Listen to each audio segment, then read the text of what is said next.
Alhamdulillah hamda yuafi ni'amahu bimannihi wa ifdalih wa yudafi'u niqamahu bi'izzihi wa jalalih wa yukafi'u mazidahu bihusni fi'alih wassalatu wassalamu ala sayyidina Muhammadin wa alihi wa sahbihi wa tabi'ihi fi aqwalihi wa af'alih madamal maula yatafaddalu ala abidihi binawalih amma ba'd.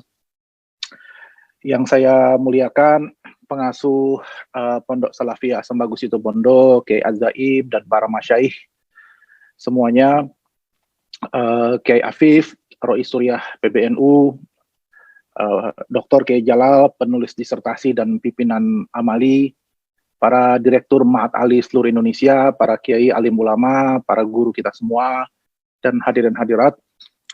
Terima kasih atas undangannya untuk jadi dokter pada hari ini, karena kan kita bedah disertasi, jadi yang bedah itu kan dokter harusnya. Sudah lama saya ingin sekali sowan ke Kiai Azaib dan para masyaikh di Situbondo. Kalau dengan Kiai Afif sudah beberapa kali bertemu dan juga sering berdiskusi lewat WA. Dengan Kiai Jalal juga saya beberapa kali bertemu dan diberi buku disertasi cetakan pertama beliau.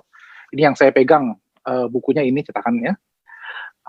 Lengkap dengan tanda tangan beliau gitu ya. Jadi ini asli, pakai shot asli. Ya. Juga saya sering diskusi saya di WA grup terbatas dengan Kiai Jalal. Jadi kalau memang forumnya terbatas, WA grup terbatas, itu biasanya kiainya jadi hilang. Yang ada adalah balik lagi jadi seperti santri, guyonan. Seperti para santri dulu. Terakhir saya bertemu Kiai Jalal ini sewaktu saya di suwuk beliau, air putih. Waktu tawasul kepada Kiai As'ad di pesantren Asidikiyah milik Kiai Nur Iskandar SQ dulu ya Pak ya. Jadi alhamdulillah sekarang bisa silaturahmi bertatap muka meski hanya lewat Zoom. Ini dengan tawasul kepada pencipta Zoom dan webinar ini pahalanya banyak ini mereka ini. Baik, nah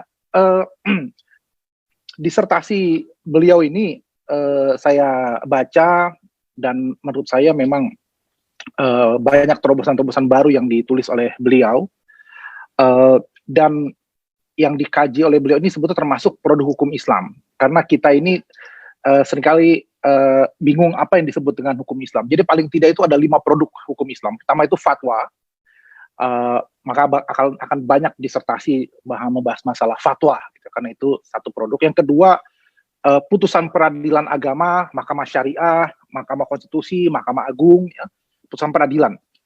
Nah ini juga merupakan produk hukum Islam yang kedua, sehingga kita tahu bahwa para pengkaji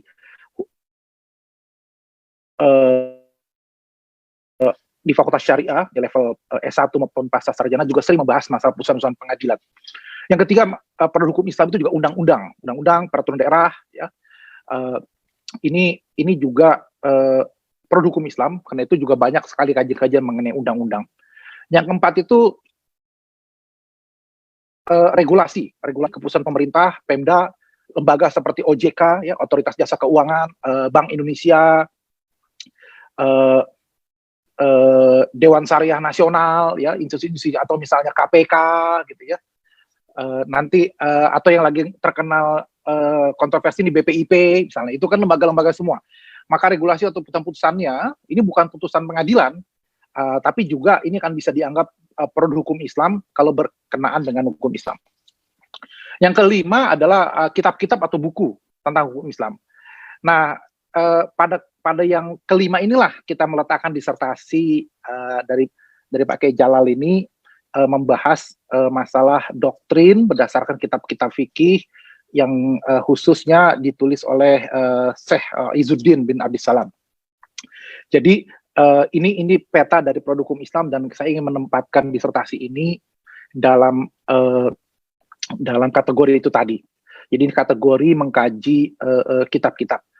Nah, berikutnya saya ingin menjelaskan konteks maslahah dalam sejarah hukum Islam. Nanti yang membahas detail konsep maslahahnya biar Pak Yai Arwani Serozi saja. Ini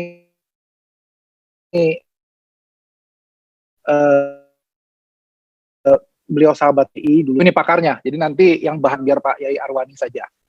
Saya bahas yang ringan-ringan saja. Eh, Seringkali kita belajar maslahat karena subjek usul fikih dengan subjek tarikh tasri itu dibedakan. Nah, seringkali uh, kita tidak lagi tahu munculnya konsep maslahah ini dari mana asal muasalnya. Gitu. Dalam perdebatan Adilatul Ahkam ini apa konteksnya sampai muncul konsep maslahah di kalangan para ulama klasik misalnya. Nah, saya hanya sekedar menjelaskan saja sebelum kita bahas lebih detail. Persoalan utamanya adalah ketika wahyu Al-Quran sudah berhenti, Nabi sudah wafat, maka pertanyaannya bagaimana kita bisa tetap berinteraksi dengan Allah dan Nabi serta Al-Quran. Dengan kata lain, bagaimana kita bisa menjawab persoalan-persoalan yang tidak ada di masa Nabi Muhammad SAW. Nah, Imam Malik punya jawaban terhadap pertanyaan itu. Karena Nabi Muhammad itu tinggal di Madinah, berinteraksi dengan sahabat-sahabatnya selama di Madinah, maka kata Imam Malik, solusinya gampang. Perhatikan saja apa amalan penduduk Madinah. Nah, asumsinya adalah apa yang mereka lakukan tentu berdasarkan petunjuk Nabi. Dan dilakukan secara kolektif, sehingga menjadi amalan, jadi tradisi penduduk Madinah. Dan kalau Nabi tidak setuju, pasti Nabi akan komen terhadap perilaku orang-orang Madinah saat itu. Nah, hal-hal yang didiamkan oleh Nabi, diizinkan, atau dilakukan berdasarkan petunjuk Nabi, itu kemudian dilakukan turun-temurun antar generasi. Sehingga apa yang dilakukan oleh penduduk Madinah itu, menurut Imam Malik, ya itulah kira-kira apa yang dilakukan oleh, sehingga kamu apa yang dilakukan oleh penduduk Madinah. Jadi sebetulnya yang disampaikan oleh Imam Malik ini sangat antropologis, ya, karena pendekatannya sangat budaya tradisi. Nah, tapi kemudian muncul masalah, bagaimana kalau ada petunjuk dari hadis Nabi yang ternyata tidak diamalkan oleh penduduk Madinah? Nah, kalau kata Imam Malik, kalau hadisnya ahad, artinya hanya diriwayatkan oleh satu orang, ya berarti kalah banyak dengan amalan orang sekampung Madinah. Itu riwayat satu orang, ahad, dengan sekampung Madinah. Makanya Imam Malik itu mendahulukan amal ahli Madinah ketimbang riwayat hadis ahad. Nah, sampai di sini kan jadi kontroversi, gitu kan? Misalnya hadis mengenai keutamaan puasa 6 hari di bulan Syawal itu ditolak oleh Imam Malik, karena kata beliau nggak ada tuh penduduk Madinah yang ngamalkan puasa Syawal. Tapi ini jangan difatwakan. Kalau difatwakan nanti kita dibilang liberal, panjang urusannya, gitu ya. Mengatakan nggak usah puasa Syawal lah, itu panjang urusan. Nah, sampai di sini jawaban Imam Malik dengan bertumbuh pada amal ahli Madinah ini jadi kontroversial. Kenapa? Itu hanya bisa berlaku ketika Islam masih di Madinah, di Jazirah Arab. Tapi begitu tersebar luas keluar Jazirah Arab, maka umat Islam yang di Kufah, ya, Imam Abu Hanifah, ya protes dia. Masa kami harus ngikutin amal penduduk ahli Madinah? Karena kami punya tradisi sendiri. Masa pula kami harus menunggu-nunggu ada orang Arab dari Madinah datang untuk kemudian ngasih tahu masalah amal ahli Madinah. Misalnya begini, ukuran zakat itu kan dengan sok tangan orang Arab, gitu kan, ukuran zakat itu. Sementara di Kufah itu kan karena berdasarkan tradisi Persia itu sudah pakai timbangan. Sehingga kata orang-orang Kufah ini, masa kita mau bayar zakat fitrah itu kita nunggu-nunggu ada orang Arab Madinah datang nggak ke Irak, ke Kufah, untuk kita pinjam tangannya, terus kemudian kita ukur. Nah, ini loh ukuran satu soknya orang Arab. Tuh, kan susah. Bisa nggak kita konversi saja? Kita kira-kira satu sok ini berapa kilo? Nah, ini kan berarti kan sudah tidak lagi pakai tradisi amal ahli Madinah, tapi sudah melakukan konversi dengan tradisi Persia yang sudah pakai timbangan, misalnya. Nah, ini yang kemudian menjadi problem dengan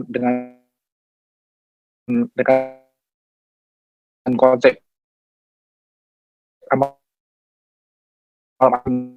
Nah, bukan kalau itu aja.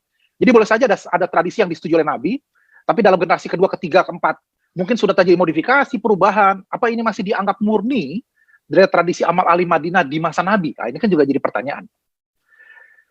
Maka kemudian para ulama mencoba mengajukan jawaban baru terhadap pertanyaan bagaimana berinteraksi dengan Allah, Nabi, dan Al-Quran untuk mereka yang tinggal di luar Madinah. Nifab Nabi. Ini kan brilian sekali yang dilakukan oleh Imam Abu Hanifah dengan kiasnya.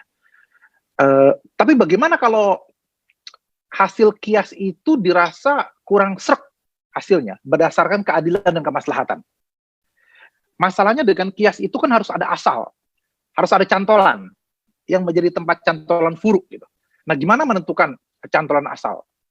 Contoh klasiknya, apakah ikrar wakaf itu dikiaskan dengan jual beli seperti dalam kasus pengairan air di atas tanah wakaf, atau dikiaskan dengan sewa menyewa? Yang pertama tadi kias jali, yang kedua kias khofi. Tapi yang kedua ini lebih maslahat.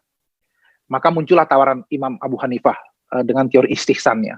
Jadi beralihnya seorang mujtahid dari kias jali ke kias khofi, atau dari dalil kuli ke hukum taksis. Sehingga para muridnya dan Ibu Abu Hanifah sampai mengatakan bahwa ini istihsan, maka muridnya diam, nggak lagi membantah. Gitu. Jadi problematika kias kemudian dicoba dijawab dengan tawaran istihsan. Tapi teori ini kan dibantah oleh Imam Syafi'i. Yang kurang serk kalau baik dan buruk itu tentukan oleh pandangan manusia. Man istahsan faqad syara'a, kan gitu.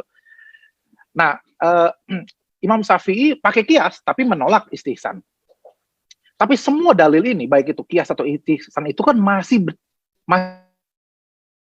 ada cantolan asalnya. Nah sekarang misalnya, nah pakai apa? Nah ini pertanyaannya sekarang. Nah madzhab Syafi'i menawarkan kaidah al-ada muhakkamah. Jadi adat setempat yang tidak bertentangan dengan syariat itu sebagai salah satu sumber hukum. Jadi beda dengan Imam Malik yang hanya pada amalan ahli Madinah. Imam Syafi'i ini karena dia sering piknik ya, sering traveling, kalau bahasa anak muda sekarang sering piknik. Jadi sering pindah dari satu kota ke kota lain, nggak cuma menetap di Madinah. Beliau ke Madinah, kemudian ke Baghdad, ke Mesir. Akhirnya wawasannya menjadi luas, dan beliau mengatakan bahwa kita nggak cuma ngelihat tradisi Madinah, tapi semua tradisi itu kita akan terima selama tidak bertentangan dengan syariat. Nah, jadi itu jawaban dari Imam Syafi'i. Nah, Imam mazhab Maliki sendiri kemudian merasa bahwa nggak cukup ini pakai amal ahli Madinah, maka mereka mengembangkan masolih mursalah untuk menjawab pertanyaan bagaimana kalau nggak ada cantolan asalnya, nggak ada cantolan di Quran dan hadisnya. Makanya mereka menerima aturan hukum ya yang nggak ada dasarnya dari Quran hadis, yaitu dengan masolih mursalah. Berarti mulai di sini berpijak kepada kemaslahatan. Jadi pergeseran mulai dari tadi soal kias, istihsan, adat, sampai kemudian ke masolih mursalah. Jadi kita lihat ada, walaupun ada perbedaan, tapi juga ada titik kesamaan antara istihsannya mazhab Hanafi, istislahnya mazhab Maliki, yang bisa dalil kuat dari Quran dan hadis. Imam Syafi'i menolak lagi nih menggunakan masalah mursalah, karena lebih hati-hati beliau. Jadi ini juga nanti akan menjelaskan kenapa kemudian konsep-konsep maslahah itu dalam tradisi mazhab Syafi'i kurang berkembang lebih jauh. Nanti kita akan kembali ke poin ini. Kalau begitu, apa kita harus menerapkan hukum Islam persis sama dengan zaman Nabi dan sahabatnya? Nah, ini pertanyaannya muncul kenapa?